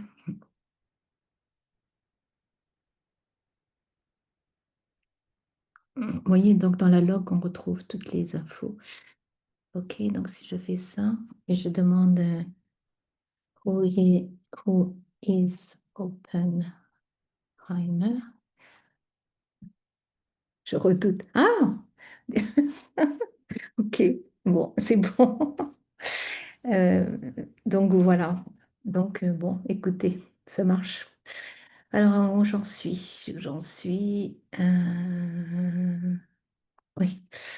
Donc, on a vu, en fait, si vous voulez faire du reinforcement learning, vous allez là. Et donc là, j'ai fait du fine-tuning. Donc là, vous avez donc là, j'ai fait du fine-tuning avec Alpaca. Donc, d'ailleurs, je pense que j'ai une information là-dessus. Si je fais... voilà. Donc, j'ai fait avec ce jeu de données. Donc, c'est 52 000 lignes. Et donc, vous voyez, vous avez give free tips for staying healthy, etc. Et donc, il vous donne ce genre d'informations. Donc, si je reviens sur mon GitHub, oups, je vais venir ici. Donc là, j'ai le fine-tuning et vous avez ce notebook, je crois que il fonctionne. Donc, ne vous étonnez pas, GitHub parfois a des problèmes de prendre les notebooks de Google Colab. C'est pas très grave. Bon, vous pouvez faire une copie, là. Et puis en fait, c'est pas très grave parce qu'en fait, bon, ça peut être corrigé, c'est dans le metadata de notebook, du notebook de Google Colab qu'il faut modifier un paramètre, je ne sais plus lequel, mais bon, c'est pas très gênant parce que vous pouvez toujours le télécharger en fait. Donc, vous pouvez télécharger ce fichier-là. Donc, je vais prendre ça et je vais le prendre dans Google Colab. Enfin, je l'ai déjà dans Google Colab, je vais l'appeler simplement. Hop. Main. Ok, je vais faire File, Open. C'est celui-là. Voilà. Et donc, je ne vais pas l'exécuter parce que, bon, je l'ai déjà exécuté. Donc là, on voyait que je prends mon royaume. Donc là, c'est partiel. Je n'étais pas très satisfaite avec ce fine-tuning. Bon, ça coûte de l'argent, donc je n'ai fait que 3 époques. Donc, c'est pas suffisant, en fait, pour vraiment bien l'entraîner. Néanmoins, j'ai voulu tester, donc j'ai fait ce notebook. Et donc, on retrouve les mêmes informations. Et donc là, les prompts, je dis What is Python? Et donc là, vous voyez, Python is a machine. Donc là, vous voyez, il me raconte n'importe quoi là. Explain machine learning in a simple term. Donc, machine learning is the use of a Bon, ça, c'est déjà bien. How do I sort a list in Python? To sort a list, you need to first create a list of ingredients. Bon, et puis donc, là, vous allez pouvoir générer ça donc là, je dis quels sont les bénéfices of using Python. Includes improve accuracy for business, reduced cost for business. Bon, c'est un peu bateau. Et donc pareil, donc là, je peux faire du batch. Hein, donc vous donnez vos instructions là, et puis on va itérer sur vos inscriptions. Donc vous avez un 2 3 4 5. Et puis, vous avez, donc là, c'est des différences de checkpoint, donc bon, c'est pas très intéressant. Voilà, voilà. Donc, j'ai fait du fine-tuning additionnel, mais pas, pas très satisfaisant. C'est pour ça que au niveau de quand j'ai chargé mes poids dans Hugging Face, j'ai mis que partial, parce qu'en fait, il faudrait que je continue mon entraînement pour avec plus d'époque, éventuellement avec un learning rate, un taux d'apprentissage un peu mieux, un peu plus élevé que ce que ouais, j'étais un peu trop bas au niveau du learning rate. Voilà, j'ai terminé cette session. C'était, c'était un bis repetita pour moi par rapport à à la session d'hier.